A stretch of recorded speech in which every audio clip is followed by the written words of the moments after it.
And now, Deep Thoughts by Brad and Gary. Hello and welcome to the Not Ready for Primetime Project. We're Gary Seath and Brad Robinson. And you're not. This week on Deep Thoughts, we're talking about This Is Spinal Tap. The first film, Brad, from director Rob Reiner. Meathead himself. That's Yes. right. This is a fun movie that I feel has stood the test of time. It is. It's a fun movie that I feel like we needed to talk about for three reasons.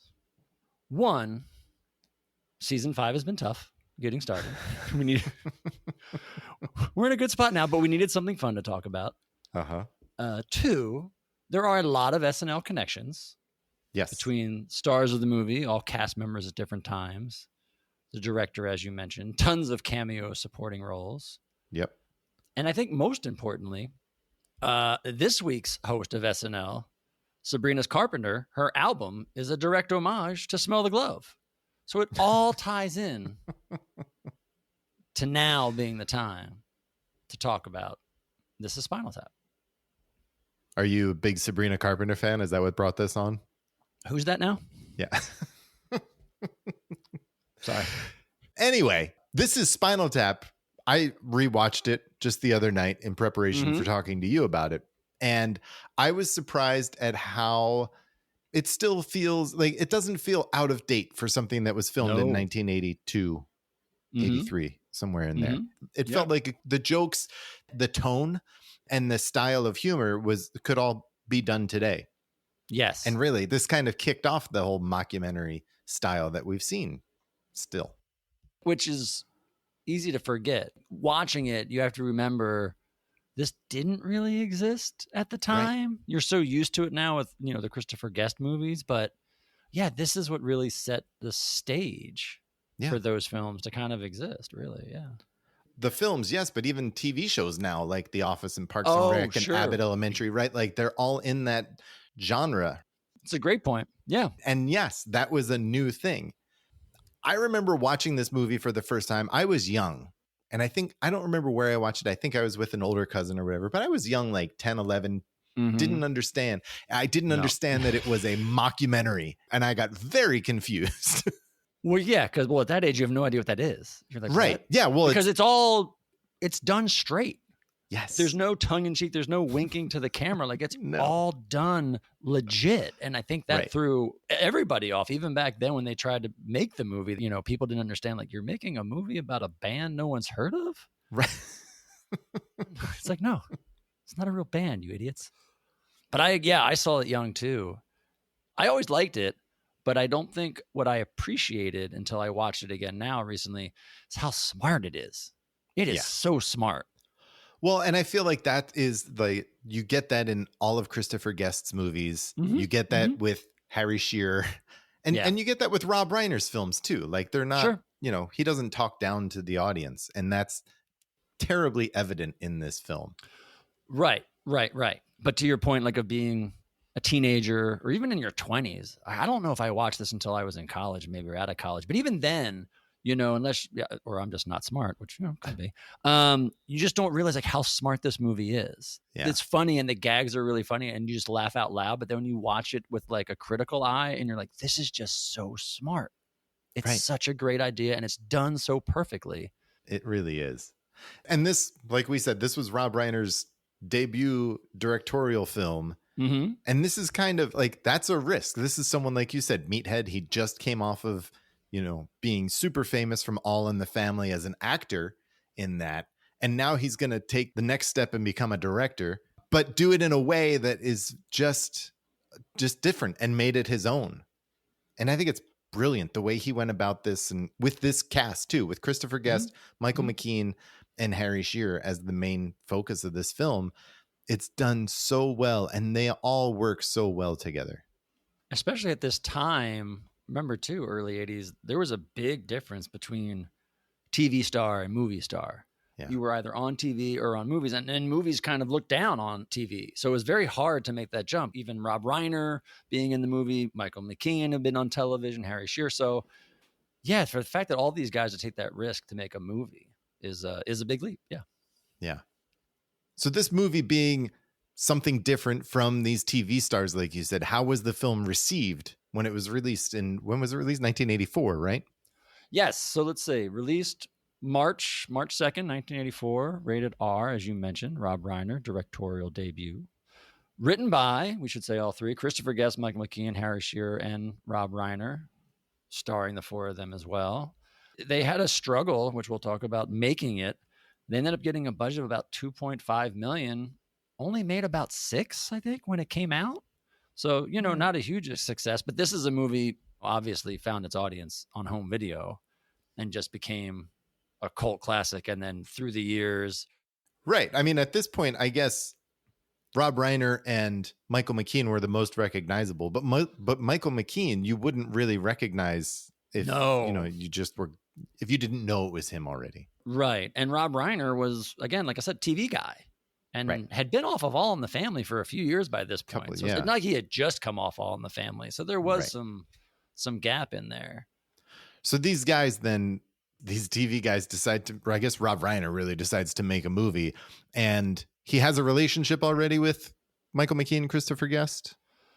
Well, Michael McKean and Christopher Guest had known each other since college. And then when McKean moved to LA, he was in the credibility gap with Harry Shearer, which we talked about before. Right. And they were together up until McKean leaving, I guess, to Laverne and Shirley. So they have a history together. Christopher Guest had done Lampoon. He was on Radio Hour, was in Lemmings with Belushi and Chevy Chase. And was it 1976-ish, I think it was. That's when Michael McKean leaves Credibility Gap to go do Laverne and Shirley. Christopher Guest had a guest star on All in the Family. So that's where he met Rob Reiner. They became friends. And then, as everything really seems to do, every time we talk about people in this era, the lines just keep kind of crisscrossing and intersecting. Right. And so you remember Laverne and Shirley was a big show, right? Sure. And Lenny and Squiggy were huge. Did you know? Yes. So they put an album out, Lenny and the Squig Tone. Yes. Like a live LP. And Christopher Guest plays guitar on that album under the name Nigel Tufnell. So again, it's starting to percolate. And then there was a TV show that Rob Reiner was doing, a pilot for a show he created or was directing called The TV Show. It was, like a sketch show, a bunch of different sketches and stuff. Sure. And this was the first time Spinal Tap proper ever was seen. And Rob Reiner is playing Wolfman Jack. So it's a send up of Midnight Special. He actually does a really good Wolfman Jack. He's got the beard. Yeah, I was going to say visually. Yeah. Well, vocally too. He does actually nail this character. Are you ready to rock and roll? All right, we got a great show for you tonight. From Scotland, making their first U.S. appearance, Sits Bad. From Cleveland, Ohio, we got Louisville. From New Zealand, the band that played on the first Meatloaf demo, Jumbo Prawns. Plus a special film tribute to Wilma Rudolph. And now, from England, have mercy, you gonna love them to death, Spinal Tap. His performance of Wolfman Jack is better than anything he did when he hosted Saturday Night Live. Well, low bar. Yeah. Yeah.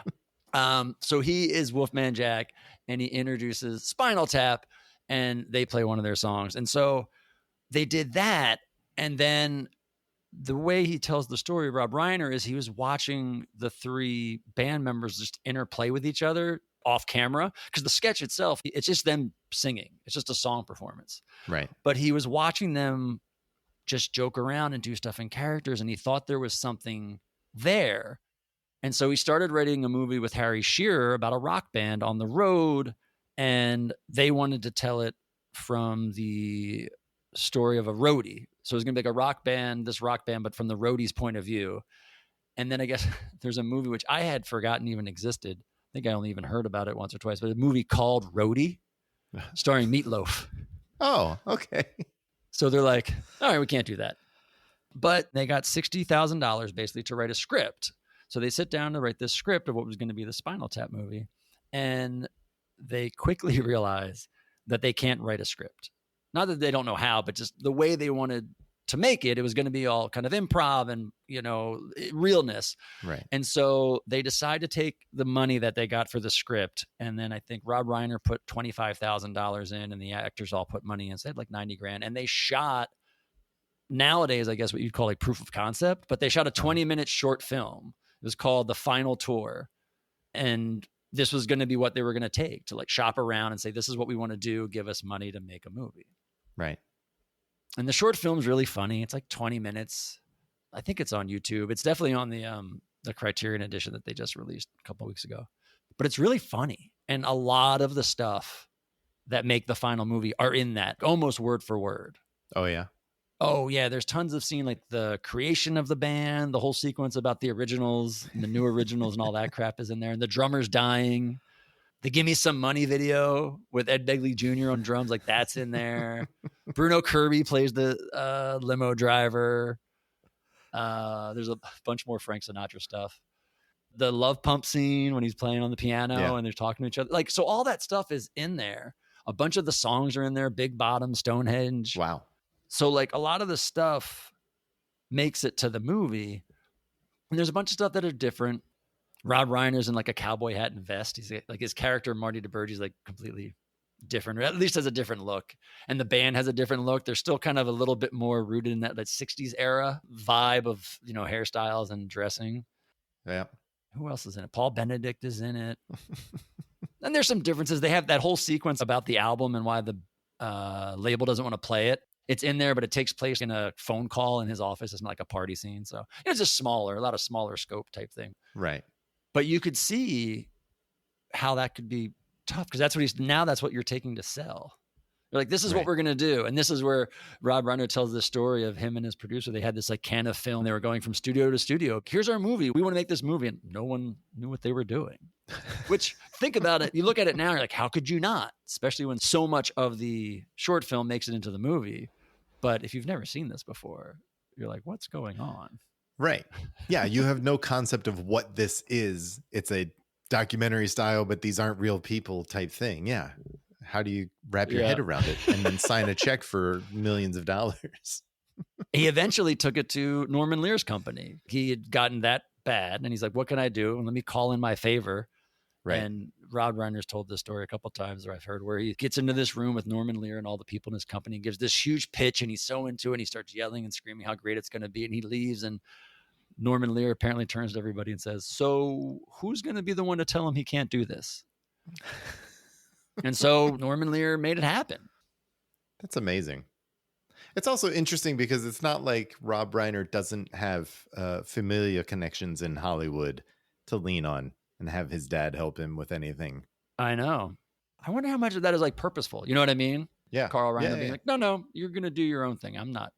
Yeah. There was an interesting 60 Minutes interview with Rob Reiner recently, and he talked about that. Like, his dad wasn't very supportive of him. Oh, really? Like, yeah. He tells this story about how, I think it was Mel Brooks. No, it wasn't Mel Brooks. Sorry. It was Sid Caesar. So Rob Reiner was a little kid, and his dad was writing on Sid Caesar's show of shows. And he was there just on set, whatever. And he was, I forget, eating lunch or something with another kid from someone on the crew. And he was like making jokes and playing. And Sid Caesar was the one that told Carl Reiner, like, your kid's pretty funny. And apparently Carl Reiner was like, that kid, he's pretty sullen. Like, he is not funny. Like, he's pretty depressed all the time. And apparently that's how Rob Reiner was at home. Oh, wow. It sounded like there were issues with his dad. And I didn't watch all of the interview, or I don't remember all of the interview enough, but that was something that I was like, oh. But then he went on, and his dad had the 2,000-year-old man bit with Mel Brooks. And he said that he wrote, or he had the idea for, how familiar are you with that bit? Are you at all? I know it. I don't know it word for it, but I know of it, and I know it. So there's the bit where he talks about clapping and how clapping was invented. Yes. Do you remember this? Yes. Yeah. And apparently that was Rob Reiner's idea. When he was like 16, he pitched that idea, and Mel Brooks was like, oh, I love that. Yes, let's use that. And that was his like, aha, see, I am funny. Oh, okay. And kind of his coming out party. But yeah, this was a great this film is a great expression of his sense of humor and his style that I feel you actually see as he progresses as a director. You see more of this, dry humor in his other films that he does too. Oh, you think so? Sure. Well, and Christopher Guest totally takes this over, right? Like he makes mockumentaries his thing. Right. He kind of masters that and figures out how to make it a thing. But I feel like, there's the humor of Rob Reiner is in here. There's subtle undertones in a lot of what he does. Yeah. In a lot of his films that I think starts here. Anyway. I hear you. So then they went and they made this movie. They shot it over 6 weeks, 7? It wasn't short. a long shoot. No, Right? It was 5 weeks. Oh, it was super I know. short. I meant short and I said 6. Yeah. Yeah, no, like super short, and then took forever to edit because they shot, I think, over 60 hours of footage. I mean, they just shot between interviews and then performances and then, all the actual, behind the scenes, stuff. There's just a lot of stuff to shoot. I think it took them like 8-9 months to edit. And I think the original cut they had was almost 7 hours. I think they had something where it was either 3 or 4 hours of footage before the interviews were spliced in. And then they had like 3 hours of interviews for like 7 some hours that they trimmed down to a tight 84. It is a tight 84. Actually, no, it's actually a tight 78. Oh, really? So the movie's 84 minutes, but the last almost 6 minutes are the credits. There's the credit sequence where there's like closing credits and there's all that footage that's kind of like, it's not really an epilogue, but it's just kind of throwaway stuff. Sure. Yeah. But that comes in at like minute 78. Wow. That's crazy. Which means it's only about 15 minutes longer than an episode of Saturday Night Live. Oh, yeah. That's of material. And both of them have musical performances. That was one thing that I did not remember was how much music there was in this. Yeah. Oh, yeah. And I believe on the DVD, they have a bunch of outtakes and deleted scenes and stuff. I think that's actually longer than the movie. I think there's like 90 minutes of deleted scenes and outtakes or stuff that they put out there. It's just longer than the actual film. Yeah. I mean, it makes sense if you had 7 hours of footage in your original cut. But it works. It's such a good movie. It did. And it doesn't feel short. Sometimes you watch a movie and you're like, oh my God, it's over. You get some of those quote unquote 90-minute comedies and you're like, okay, I might have made one myself that you're like, really? How long was that? That was a comedy? But it's paced really well. It also tells a story. And I think that's something that I don't know that the newer Christopher Guest films always do, which is there's an arc to this story. Mm-hmm. And that really helps move it along and make you feel like it's not dragging, like, you go somewhere with it. And that I think is very impressive considering it was, improv.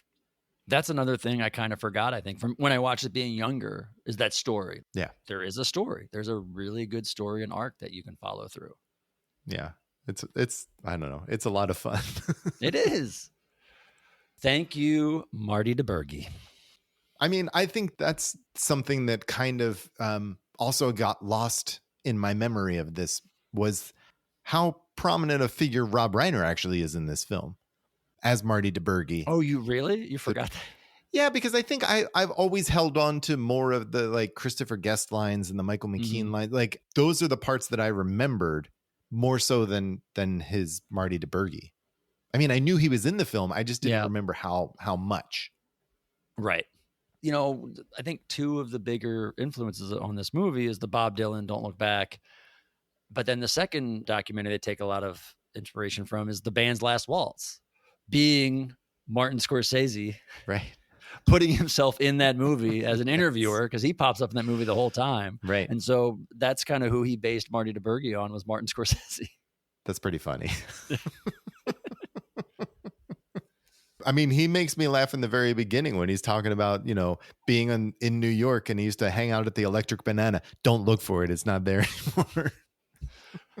He made me laugh too with his first line, how he saw this band and he's impressed with, amongst other things, their exuberance, their raw power, and their punctuality. Yes. And it's like a laugh out loud line. It really is. And that's the subtle dig, because he does it straight, but that's your first sign of like, this is a joke. Right. Okay, this is going to be funny. In 1966, I went down to Greenwich Village, New York City, to a rock club called the Electric Banana. Don't look for it, it's not there anymore. But that night, I heard a band that, for me, redefined the word rock and roll. I remember being knocked out by their exuberance, their raw power, and their punctuality. That band was Britain's now legendary Spinal Tap. 17 years and 15 albums later, Spinal Tap is still going strong. And they've earned a distinguished place in rock history as one of England's loudest bands.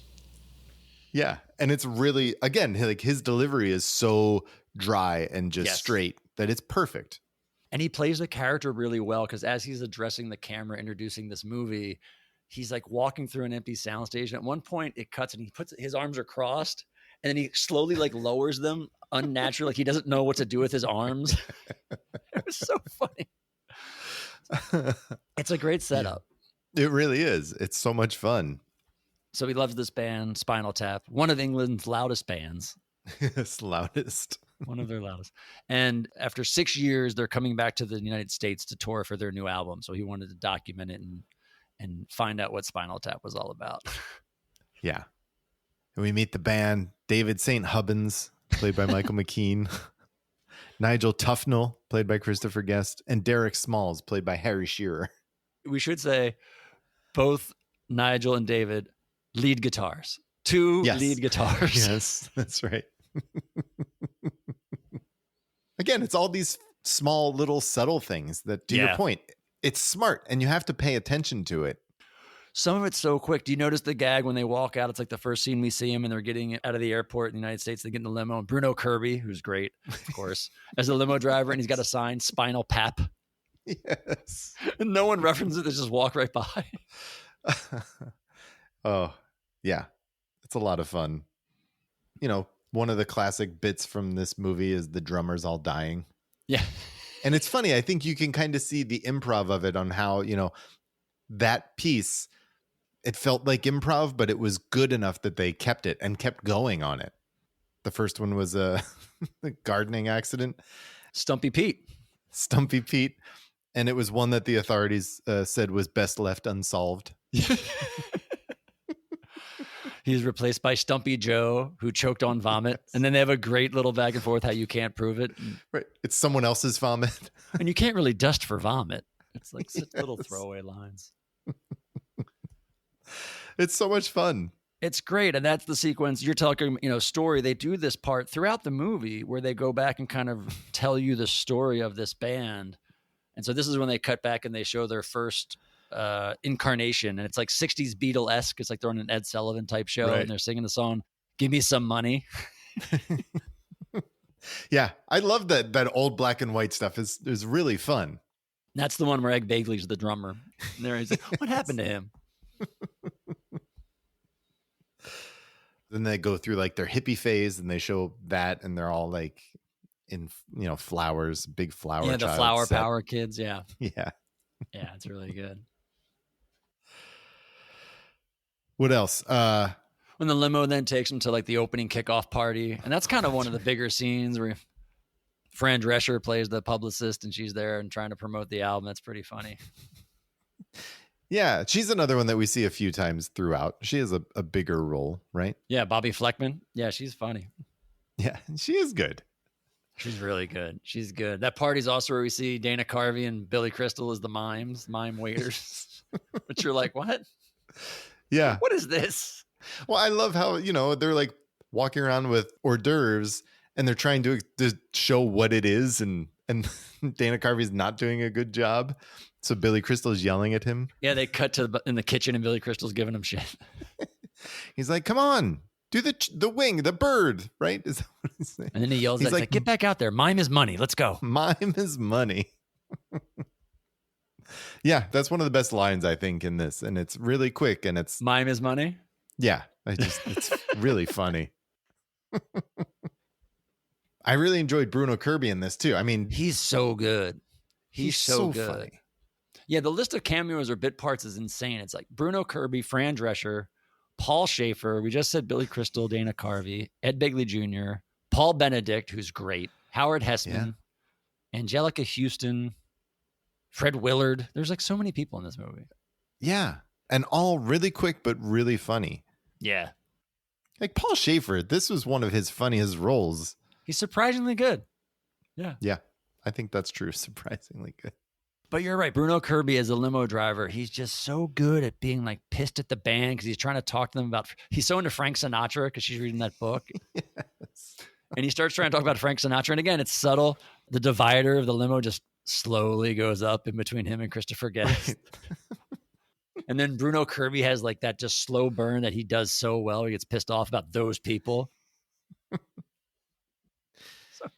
He's really funny in this. He's good. I also like their manager, Tony Hendra. We see their manager in the limo and then in the hotel scene. I think Tony Hendra's really good in this too. He's really funny. He's an old Lampoon guy. He's hilarious. And you talk about like someone who plays it straight and doesn't crack. Like, and he keeps up with these guys the whole time.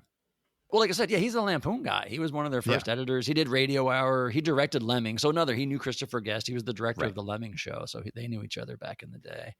Yeah. He's really good. Yeah. I think that's, one of the things that impresses me about this and about improv just in general is, and we talked about this being a smart movie. I feel like you have to be a smart person to keep up with the back and forth that all of this entails, especially when they sometimes, film pretty long scenes. Oh, to really get it. Yeah. That's what I was saying. Like, that's why it's so good. Like, you can be a kid or teenager and like love it for just the absurdity and the silliness of it all. And then you watch it later on, you can really appreciate how smart and funny this movie is. Yeah. Yeah. It's also really impressive to me, all of the performances. So like you said, there are a lot of performances in this. Oh my God. There's one right about this time they do this song Hellhole, which I love this bit. It's one of my favorite ones they do where they're playing and Christopher Guest solos and he falls back on his back to solo and then he can't get up. Yes. So then a roadie runs out and like picks him up. And then once he gets back to his feet, finishes the song like, yes, and they end the song. So great. I like the albums that they start going through their old albums. Oh, when they do reviews, let's talk about reviews. And they start ripping all of their reviews. Yeah. Shark sandwich, 2 words, shit sandwich. And they're like, oh, can you print that? I preferred The Gospel According to Spinal Tap. And he's reading the review. And Rob Reiner goes, what day did the good Lord create Spinal Tap? And why couldn't he have rested that day instead? And they show the album covers. I really liked the Intravenous de Milo was good. And it's funny watching these guys, again, as you talked about being improv and so good and keeping it straight. I don't think we really talked about, but the movie's not really scripted. So they would have an outline and scenes and actors would talk about when they would show up for their scenes. They just, say, this is our start mark. This is our end mark. This is where we need to go. Here's a few beats you need to hit.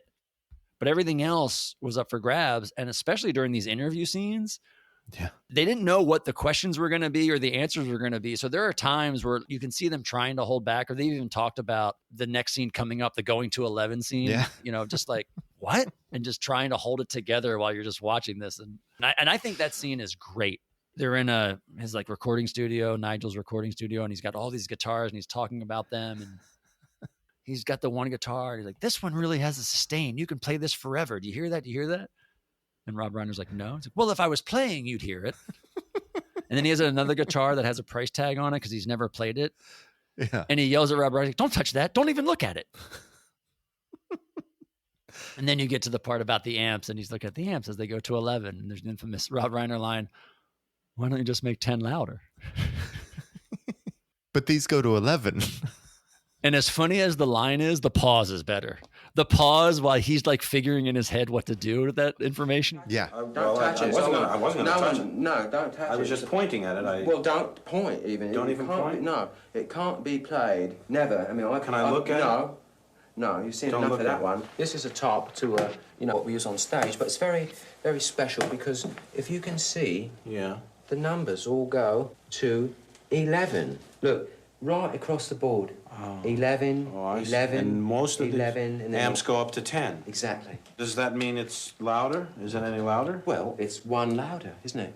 It's not 10.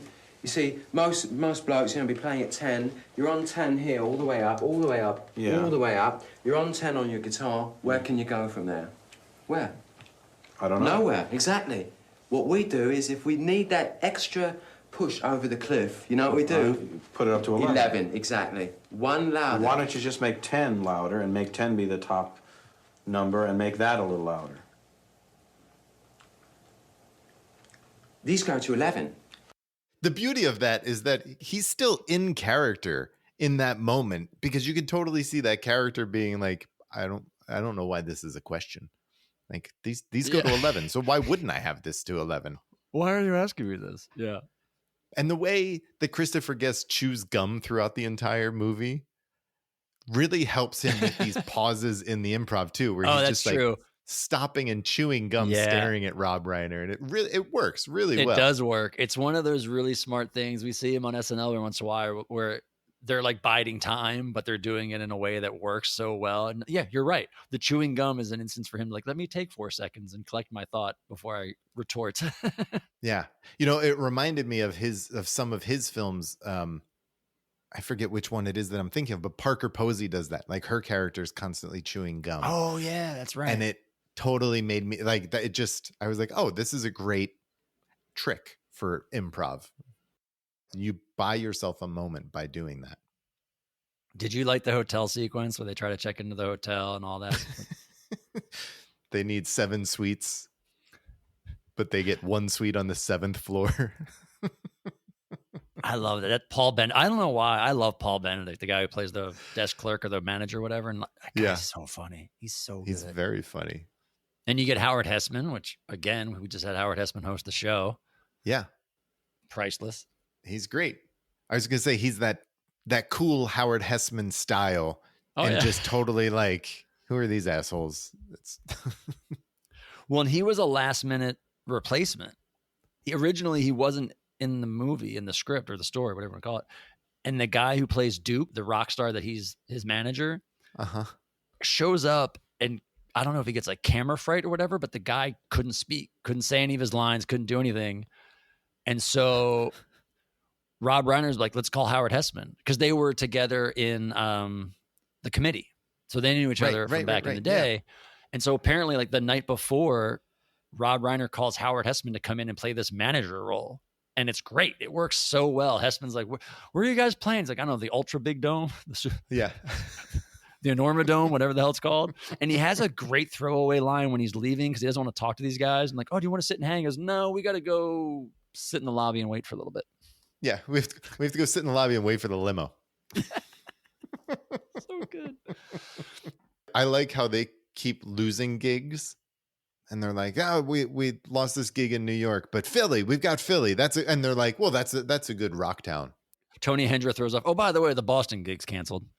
Okay, but I'm not worried about it. It's not a big college town. And then they make reference to the CDs being sold in Sears and Kmart. And I was like, oh, 1982. And this is perfect. Oh, yeah. Well, they weren't CDs. They were records. But yes. Right. Records. That's right. Because they do a good job. They bring it up at that opening party, because that's the whole thing. They're promoting an album that doesn't exist because the record label won't release the album. And as you slowly get on, you find out why.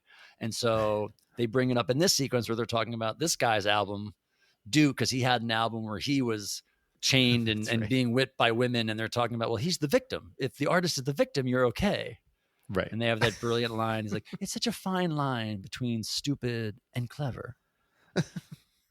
You realize now why the album's not coming out. And there's a scene at the party where she gets on the phone, and that's Fran Drescher's best scene, I think, is when she's basically describing the album cover to Tony Hendra. Yes. You can give it to me straight, you know. Listen, they don't like the cover. They don't like well, the that's cover. certainly straight. They find it very offensive and very sexist. Well, And what exactly do you find offensive? Ian, I mean, what's you offensive about put a greased, naked woman on Yes. all fours with Yes. a dog collar With a dog around her collar. neck and a leash. And a leash. And a man's arm extended out up to here, holding on to the leash and pushing a black glove in her face to sniff it. You don't find that offensive? No, You don't I don't. find that sexist? This is 1982, That's Bobby. right, Come it's on. 1982. Get out of the 60s. We don't have this mentality anymore. Well, you should have Listen seen to the me. cover they wanted to do. I don't It care wasn't what the they glove, want. believe me. See, now this is something, Ian, that you're going to have to talk to your boys about. We're certainly not laying And I down don't think any that a conditions. sexy cover is the answer for why an album sells or doesn't sell. Because you tell me, the White Album, what was that? There was nothing on that goddamn cover. What I think is really smart about this too is you go half an hour into the movie, which is about this point, and that's when you really then start to get into the issues of the tour and the not success and how it starts devolving very quickly. Because up until then, you're kind of catching up on things. Yeah. It's around this time they talk about the Flower People and that like second iteration of the band, and it's right around this time is when you realize, oh, shit's going down. It's not working out. Right. It's not this great tour. Like, we're seeing a band that's not wonderful. They're punctual. That's their thing. What I did enjoy was Rob Reiner starts talking to Christopher Guest and Michael McKean about their friendship and how they've been friends forever and they've been playing together forever. And he's like, oh, what was the first song you ever played together? And they make it up on the spot where they start improvising the first song that they wrote, and they actually make something of it, and they get a few, they start not harmonizing but singing together. I thought that was really, really well done. It was good. Yeah, it was funny. And it's about this time I think we get the girlfriend shows up. Yeah. David St. Hubban's girlfriend shows up on tour, which that was an addition from the studio. They wanted someone to kind of come in and be a foil to the band or cause problems with the band, which makes sense. It does a really great job of being that wedge that drives the band apart and leaves, push the second and third act of the movie. Yeah, it does work really well. And she's really good too. Well, she comes in at one of my favorite parts of the movie too, where they're in Milwaukee, I believe, and they're practicing for their next concert. And so she comes up and the album shows up. So they finally get the album. Yeah. And Tony Hengerbring's like, it's here. And he opens up the box and it's just black, nothing but solid black. And somebody's got the question. What is this? The test pressing? No, this is the album. Is it going to say anything here? It doesn't even say No, anything. it's not going to say anything. So it's just going to be like this, all It's going to be black. that simple, beautiful, classic. It does look like, black leather. You can see as yourself artists. in both sides. I wouldn't feel so bad. It's like a black mirror. So bad. Yeah, it is. Well, I think it looks like death. David, it looks death. like mourning. I mean, it looks... Every movie in every cinema is about death. Death sells. I think he's right. There's something about this that's so black. It's like, how much more black could this be? And the answer is none. None Is that good? more black. I think you're rationalising this whole thing into something that you did on purpose. The answer is none. None more black. Yeah, it's a really fun sequence when they're all on the stage just kind of staring at this and riffing together. It's that, and then that leads into one of my favorite sequences where they're back on stage and they're singing, and Harry Shearer can't get out of the plastic penis. Yes. And this roadie comes on with a blowtorch. With a blowtorch. He's got to hammer it first. But the three of them are all playing, and they're all in these big pods. Maybe I don't know. They look like penises to me. I didn't get that, but I never did right. before that I'm watching because there's all these like veins on them. Regardless, the others two open and they play their song, and the entirety of the song, Harry Shearer is stuck inside this pod that won't open, and he's banging. And the other two are looking at each other, what to do. They keep on playing. Kid gets a hammer, starts banging with the hammer, gets the blowtorch, and at the end of the song, Christopher Guest and Michael McKean walk back into their pods, and just as they do, Harry Shearer bursts out, which isn't the funniest part. The funniest part is he goes to the microphone to sing, realizes the song is over, tries to get back in, and the pod closes on his arm and he can't get in. And that is the funniest part of the whole sequence. Yeah, it's really funny. It's so good. I really enjoyed the cutaways of the roadie coming over and trying to get him out in some way. And you can see like at one point he actually like moves it by accident. Oh, it's really good. Yeah. after this is, I think it's right around this time when we get one of my favorite scenes, which is just Christopher Guest at the piano playing this lovely little medley and talking about D minor. It's the saddest of all chords. Yeah, well, it's part of a trilogy, really, a musical trilogy that I'm doing in D minor, which I always find is really the saddest of all keys, really. I don't know why, but it makes people weep instantly to play a... It's a horn part. It's very pretty. Yeah, just simple lines intertwining. You know, very much like I'm really influenced by Mozart and Bach, and it's sort of in between though. It's like a Mach piece, really. What do you call this? Well, this piece is called Lick My Love Pump. It's a Mach piece. Mozart and Bach. So good. That was in the short film too. Was it? Yeah, Oh, so it's good. so It's funny. So funny. Also, it shows how talented Christopher Guest is at playing the piano. Well, they all three of them are. I mean, Yeah. as we said, they Yeah. all wrote all the music. They play all the music. They're accomplished musicians, you can tell. Yeah, that's awesome. This and the next scene, the airport scene, another classic one, were both in that short film. And this was just so funny where Harry Shearer starts setting off the metal detector. Yes. And then he pulls the cucumber out of his pants. Harry Shearer was not in this movie as much as I remembered either. That was another thing agree. that caught me by surprise. Yep, he's not in it that much. And in the interviews, he does not say a lot. No, he doesn't. He's there, but he doesn't speak a whole ton. I know. I was curious about that upon this rewatch. I mean, he's got some great lines here and there, but as far as like standout moments, this is it. Yeah. But yeah, in the short film, it's the same thing, except he pulls out he's got like a bag of marbles or rocks in his pants that he pulls out. Oh, and I meant to tell you, for whatever reason in the short film, Christopher Guest is wearing an old school Phillies jacket. Nice. While they're in line. Yeah. The old like maroon with the P on the breast there. Sure. Yeah. Then we get the scene with Paul Shaffer as Artie Fufkin. This is where things really start to take a turn. Yeah. So he's a promoter that's going to set them up at an autograph session at a record store. And no one shows up. No one shows up. And Paul has a great scene with the owner where he's like complaining, like, what are you doing? Is this personal? What are you doing to me? And he goes to apologize to the band. Paul Shaffer's great. We're like, I'm so sorry. I'm so sorry. And he turns around and kick my ass. Just kick my ass. So ridiculous. He was really good. And his whole look too. He's all like greasy. His hair's all matted down and greasy. Yeah. He was really good in this. Mm-hmm.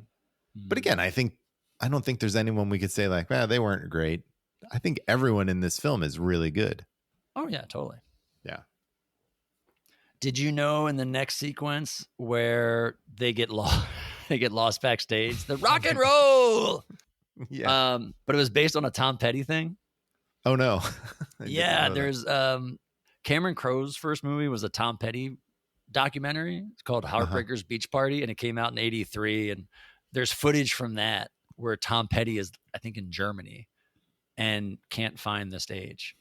They're like walking around and he's like, we're in the wrong room. Where the fuck are we? This is the wrong room. And they end up like on a tennis court somewhere. And so they had seen that somehow. They'd seen that footage or whatever and found out about it. And so they incorporated that into the movie. That's funny. Hello, Cleveland. Well, is this where we finally see the Stonehenge? It's right after this that they're in the diner. It's another like, scripted scene or whatever in the diner. And it's the band and the girlfriend's still there. And she's, kind of becoming more and more of a presence. And she's like very spiritual and out there with astrological signs. And so she's come up with this whole idea for the band to get new, almost like Kiss. They're supposed to become like animals and like new outfits and a look.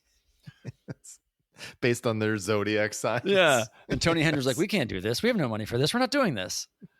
And Nigel gets the idea, guys, what do we do? Something we all know, Stonehenge.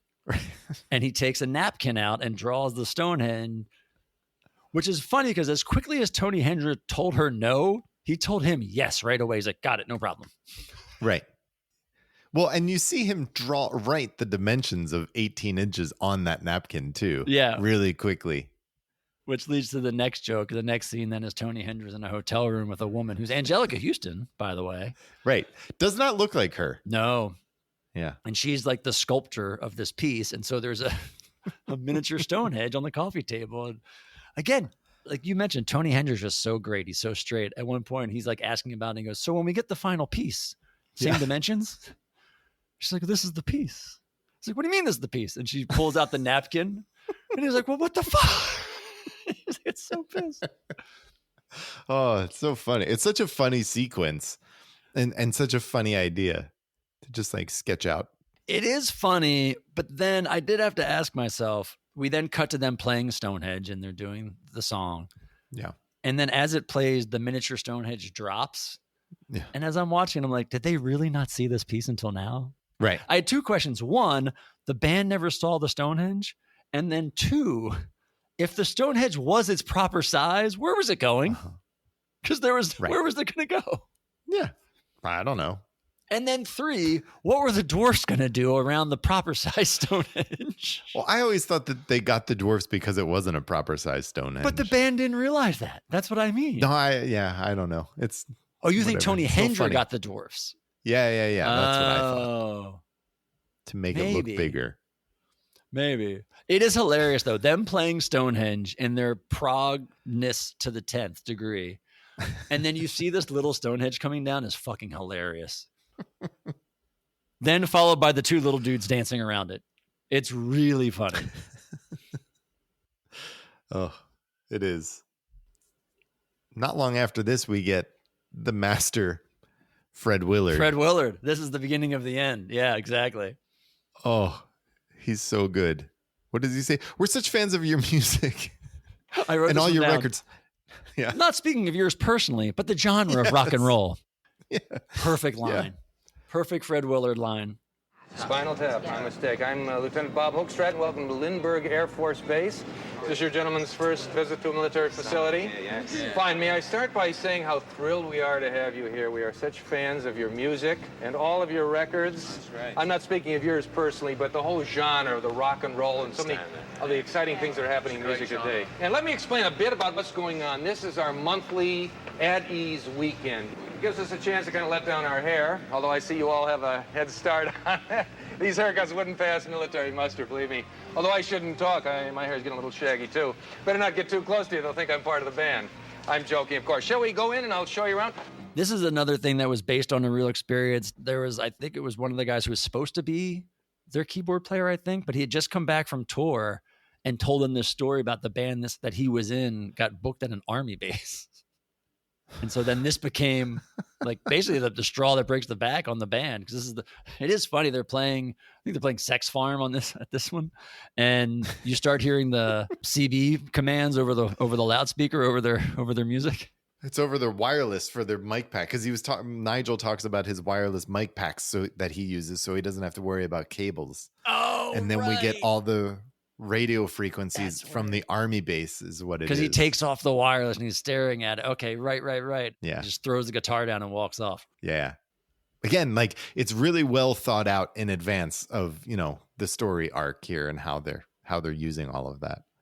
Yeah. And it was right before this that Tony Hendricks quits. Right. Because that's what it was. Post Stonehenge. This is like when the band realizes shit was wrong. Yeah.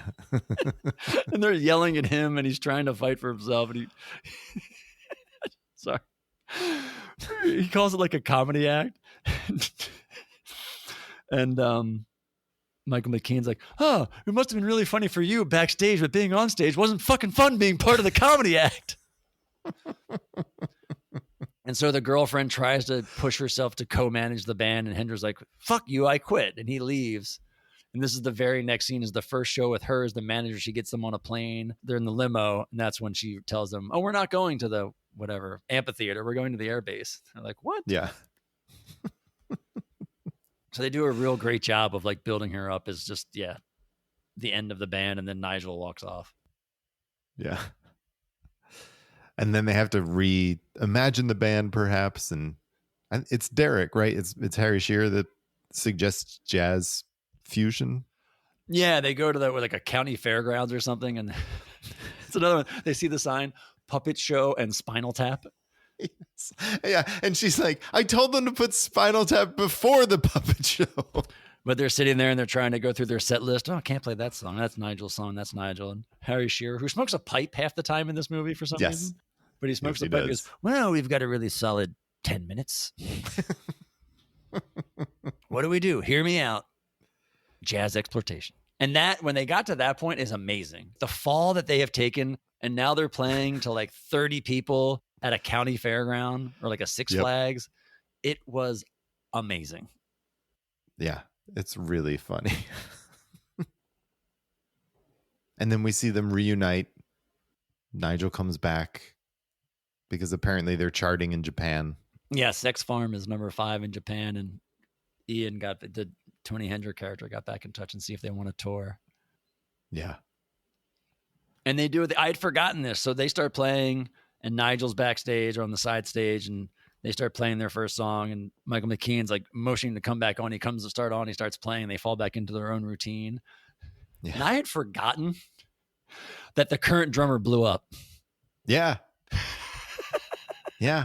They're playing, and all of a sudden the drummer just spontaneously combusts. I forgot all of that. And then there's a line in an interview where I think it's Nigel says like, well, spontaneous combustion is a big problem, much bigger than people understand. He has like a number that he doesn't people hear spontaneous combustion. You just don't hear about it. And when he comes back on, I think it's funny because the radio frequency gets caught again, like it did right before he quit. And you have this moment where he like looks really tense, and then he moves, and the radio frequency goes back to it's gone. Oh, I missed that. I didn't catch that one. Yeah. Oh, it's funny. But they segue right into that performance to them being in Japan with their new drummer. Yeah. Joe Besser. I forget what it was. Stumpy Joe Besser. No, Stumpy Joe? I forget. I think it was. Oh, no. Mama Besser. Yeah. All right.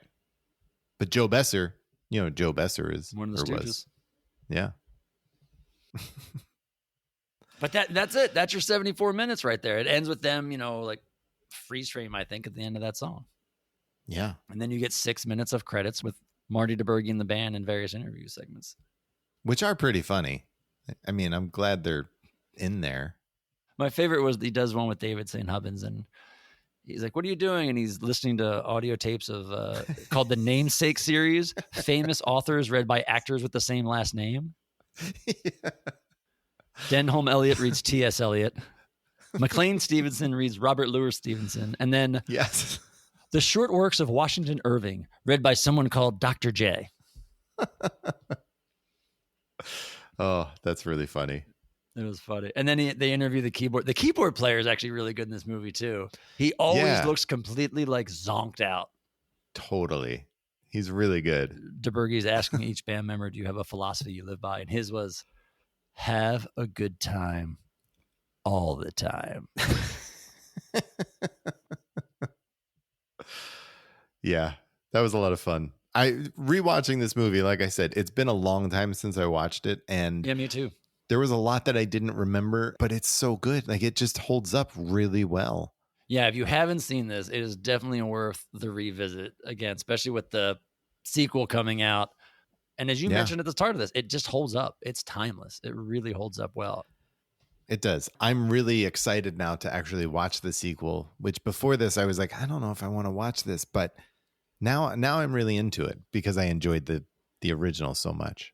It's all there, and these guys still have their chops. So and it's all the same guys. So that's going to be great. Right. Except for the drummer who combusted. I can't wait to see who their drummer is.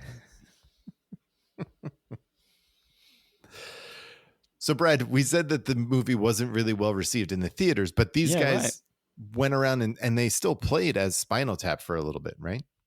They got back, a couple times. I don't think at the time they did, because again, the movie didn't really do much. Right. They were on SNL as a musical guest about 2 months after the movie came out in May, like the next to last episode of season 9. But, then they're still like not struggling, but they're working actors. They had shit to do. So, Michael McKean is doing stuff. Harry Shearer and Christopher Guest go on to season 10 of SNL. Yep. And then they got back together in the early 90s. They would sporadically get back together. Like 1992, They had a thing called like the Return of Spinal Tap, and they recorded a new album. They played the Freddie Mercury tribute concert. I remember that. They played like one song. Yeah. And then early 2000, they came back again. I think another new album called Back from the Dead, and they did a tour.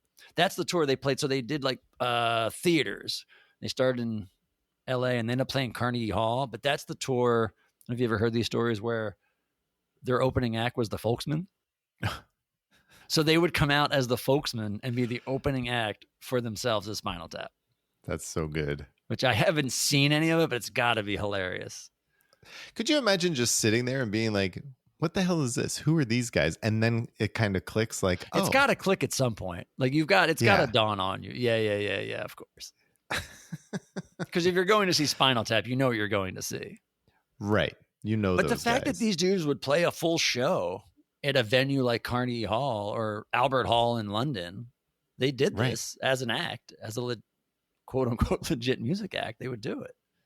Well, like you said, they are legit musicians. They are. They're just taking on musicians. these personas. Yeah. And their songs are good. Like they're fucking funny. They're funny, good songs. Like Big Bottom. We didn't even talk about Big Bottom. That's true. We didn't. Oh. Did you ever see, and I had to look back because I couldn't remember what it was from, but it was from Live Earth, which was like post Live Aid, Live 8, where it was like about global warming. It's one of those like, we're going to have an all-day concert all across the world at the same time. Oh, okay. So it was 2007. I remember watching it live, and I don't think I knew they were on, but then Spinal Tap comes on and plays Wembley Stadium. Again, they played it for Freddie Mercury. Now they're playing the new Wembley for this thing, but they come out and they do Stonehenge and some other song. But I remember this, they did Big Bottom and they brought out like 20 bass players. Like the guy from Metallica is on and the Beastie Boys. And it's like, them and like 20 bass players doing Big Bottom at Wembley Stadium. I kind of remember this. Yeah. Oh. I had to go back and remember what the specific event was. That's how I realized it was Live Earth. But I remember watching at the time. You're like, holy shit. Oh, it's so funny. This was so much fun to go back and rewatch. I'm really glad we did. It's so worth it. It's such a go. And you watch these old movies and you haven't seen them in, 10, 15, if not more years. And you're wondering, like, as you said in the beginning, does it hold up? Is it funny? Does it last? Like, does it work? Right. And this one does. Yeah. I would say so much better than a lot of season 5. Oh, man. Well, we've said it. I can't recommend enough to go out and rewatch this movie or stay home and rewatch this movie. Yeah, it's so I don't know where you're going to go out to watch it. Next week on the early years of SNL, we're talking about season 5, episode 6 with host Howard Hesseman. See that? Another reason. That's 4 reasons to talk about this movie. See? Perfect. And musical guest. And Sabrina Carpenter. Nope, not Sabrina Carpenter. Nope. Oh, well. If I say it, people might listen if they keep hearing her name. Musical guest is Randy Newman. Okay. Until then, good night and have a pleasant tomorrow. Have a pleasant tomorrow. Thanks for listening to the Not Ready for Primetime Project. Look for us on social media everywhere at NR4PT Project. The Not Ready for Primetime Project team includes Brad Robinson and Gary Seath. Our announcer is Jason Taylor, who is not doing his job announcing these end credits. And the original music by Jacob Spiewak. Please remember to rate and review wherever you watch and or listen to the show. Thanks for listening. Good night and have a pleasant tomorrow. Well, this piece is called Lick My Love Pump.